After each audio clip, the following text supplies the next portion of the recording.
کابل کې د غلو بازار ګرم دی، خو آخر خوشحال سادات چرته دی؟ ګرانو زړه ته رانږدې مینوالو یو ځلې بیا مو په سلامونو هرکلی کوم. ګرانو دوستانو، په دغه ویډیو کې د خوشحال سادات خلاف هیڅ هم نه دي.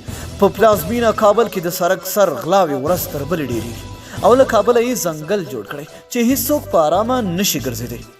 په موټر سایکلونو ګرځېدونکي غله د خلکو له لاسونو موبایلونه تښتوي، په لاره خلک نیسي او د وسلې په زور ترې هر څه اخلي او همداراز په سړکونو موټرې دروي او خلک لوټي. خو څوک د پوښتنې نشته. د اغا ملوک سهار په نوم یو تن وایي چې له خپلو نورو دوه ملګرو سره د کابل پوهنتون سره نږدې روانو چې څو کسانو د تومانچې په زور ترې هر څه واخیستل. هغه همداراز د پولیسو له عاجل شمیرې هم سر وټکاو او ویل چې په ځای د دې چې د خلکو مرسته وکړي او غله ونیسي بې ځایه پوښتنې کوي. همداراز تېره ورځ د یو کس څخه په شاه شهید کې د موټر تښتولو هڅه وشوه، خو غله ونه توانېدل چې له یاد کس څخه موټر بوزي، نو یو یې په لاس په چاقو ووهه او غله وتښتېدل. همداراز یو بل کس چې په کابل کارتنو سرک نو سره اوسېږي د خپل نوم ښودنه څخه ډډه کړې.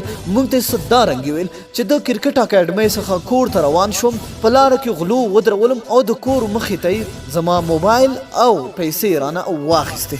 همداراز د کابل له شهرنو نیولې بیا په هره سیمه او هر سړک باندې غله خلاصې تڼۍ ګرځي او هیڅوک یې مخه نه نیسي.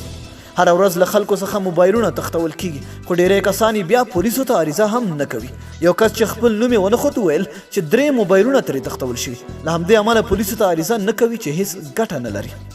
د کابل اوسیدونکي د کابل له امنیتي قومندانۍ ناخوښي دي او وایي چې پولیس په دې نه توانیږي چې د داسې غلو مخه ونیسي او خلک آرام ژوند وکړي.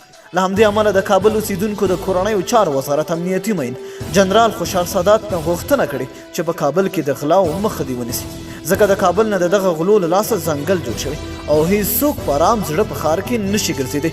نو دوستانو، تاسو سر نظر لرئ؟ لاندې په کمنټ کې را سره خپل نظر شریک کړئ. تر بیا ښې چارې.